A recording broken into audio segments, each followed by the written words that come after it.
Hi, Ohio FFA. I'm Jessica Parrish, the Executive Director of the Ohio FFA Foundation. Over the past few years, I have been on a lot of Zoom calls, so I'm glad to have gathered a few tips for you to use as you have interviews this year on Zoom. Maybe it's an interview for an FFA award, maybe you're applying for a job outside the FFA, or maybe it's for the FFA job interview career development event. Either way, these tips are applicable no matter the interview reason, as long as it's on the Zoom platform. Overall, I think it's important to note and remember that the purpose of an interview is simply for you, the person being interviewed, to show how confident and mature and responsible and professional you are. Really, this is just an opportunity for you to demonstrate how familiar you are with either maybe your SAE or the project that you're being interviewed about or the job opportunity that you're being interviewed for. Your goal is to show that you have an understanding of information beyond the surface level. So when you start to get nervous or feel intimidated by an interview, remember they're just here to get to know you and learn how you would be either a good fit for this job or how your project or program is better than others or more applicable to others, depending on the interview context. The best way to demonstrate your knowledge is to deeply know and understand your experience. You're going to want to practice lots of different interview questions with different audiences. So your friends, your family, your ag teacher, industry professionals in your area, maybe other teachers in your school or administrators would be willing to help ask you lots of different interview questions to help you prep and prepare. You're going to want to understand your SAE and your record books, or maybe the job that you're applying for really well. So if there are line items in those record books that you don't understand, now before the interview is a great time to talk to your ag teacher or talk to other industry professionals so that you can learn and understand the true depth of the program or the project that you're being interviewed about. I think it's important to be familiar with the Zoom platform overall. So let's talk about a few key areas you might need to use during your interview. First, in the bottom left corner, there's a headphones icon. This is where you can resolve any sound issues you have. So your join audio from here, you'll switch to a different source if you're using a different microphone here. This is where you'll mute and unmute. And if you need, you can use some of the audio settings to help your sound quality be improved. There's a reduce background noise setting, for example, that you can apply if you need. Next to the headphones, still in that bottom left corner, is a video icon. This is where you'll turn on and off your video. There's also video settings that you can use if you need, like low light or touch-up appearance. You can play around with all of these different features and figure out what works best in your scenario and with your computer and your setup. If you have any video issues, you're going to want to look to this area first to resolve them. And toward the middle of the screen at the bottom is the chat function. I think this is extremely important to be aware of because this is a great opportunity to politely and professionally express any technical issues you might be having. Let's say your camera won't work or your sound isn't working or you can't hear them, they can't hear you. Expressing that in the chat is a great way to still be communicative with the person interviewing you. You can type in the chat, please excuse my technical difficulty. My microphone isn't connecting. I'm connecting my headphones now. And that's a great professional way to demonstrate that you are having a small technical hiccup, but you're working on it. So use the chat function if you need. The most important thing you can do to prepare for your interview is to practice lots of different interview questions. But beyond that, really the only other thing you have control over is your interview setup. This is one of the biggest factors that you can control to help set you up for success. So first, let's not wait until the morning of the interview to consider this. You're going to want to work on this maybe a few weeks or definitely a few days in advance. Overall, you're simply looking for a neutral backdrop in a well-lit, quiet location. That will be key to your success in your Zoom interview. One way to help you do this is to prepare your friends, your family members, or your classmates for your interview time. Let them know when it is, where you're going to be taking the call. so that they can be prepared to be quiet or maybe even simply be gone from the house or office that day so that you have a quiet location with no distractions. As you work to find a quiet location with strong internet, good lighting, and a neutral backdrop, you'll also want to work to eliminate distractions. Now, some of the FFA contests that you might be participating in may not have an area in the scoring rubric for distractions to be factored into your score. But what a distraction will do is fumble you up as you stumble through it. We've all been on a call or in a situation when a dog starts barking or someone knocks at the door, and it's just distracting and throws you out of sync with your answer. So, by working to eliminate distractions, it's not so much for you to score better, but it's really for you to be able to focus on what you're actually saying in the interview. Generally speaking, a great place for your interview might be somewhere like a school administrator's office or meeting room, or an ag ed or FFA office at your school, or maybe a home office or a quiet room like your bedroom or the dining room in your house, perhaps. Generally not ideal, great spaces for an interview would be something like a messy, loud area, a family living room where there's lots of commotion and coming and going. You'll also want to avoid things like an ag classroom where there would be lots of other students in and around, which could be distracting and also could contribute to poor sound quality. And overall, like a shop or a lab area in your school would have a lot of background noise that you might want to avoid. So in this image, you see a really messy bulletin board. And while I love ag classrooms, I know that there's a few messy bulletin boards. A backdrop like this isn't going to help you score worse, but what it might do is just be distracting.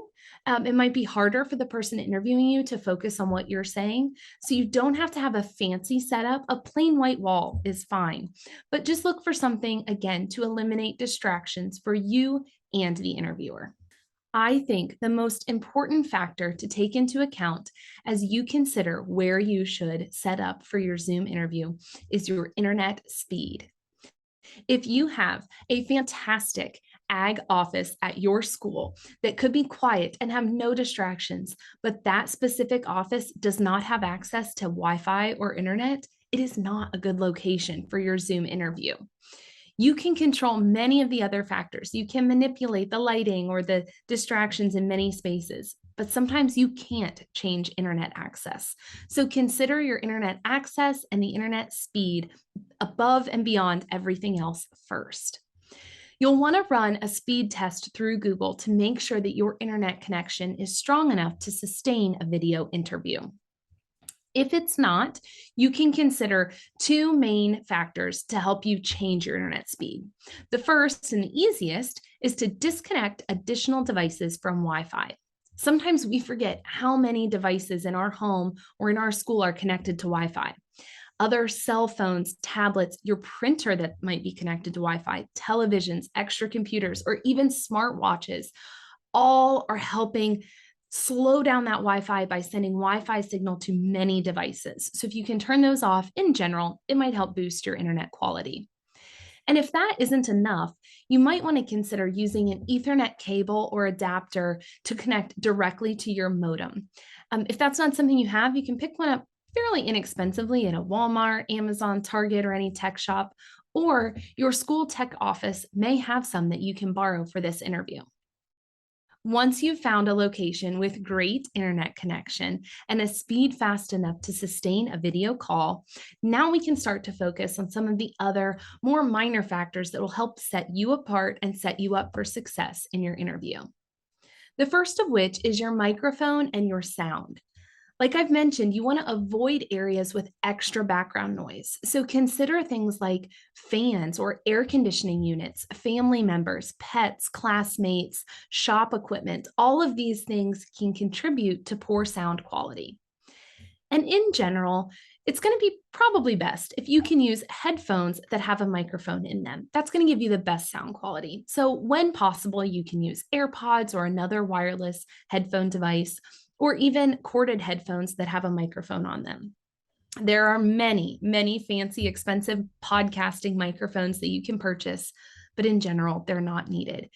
You probably have access to the technology you need to have good sound quality. It's just about finding what works with your setup and connecting the headphones that best fit your head, your ears, and the computer that you're using.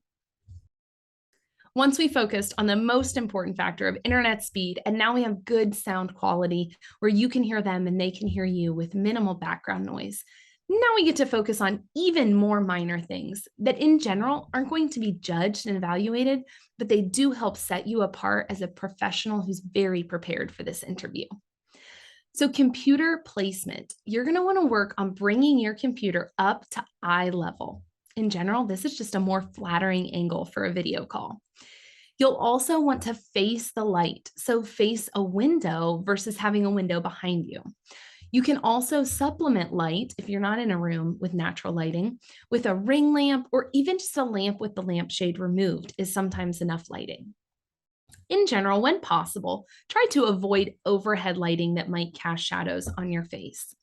Your lighting is not the most critical ingredient for your success in a video interview, but it can help set you apart, again, as being not only prepared and professional, but being someone who has taken this interview seriously enough to have a strong setup for your location and for your video call.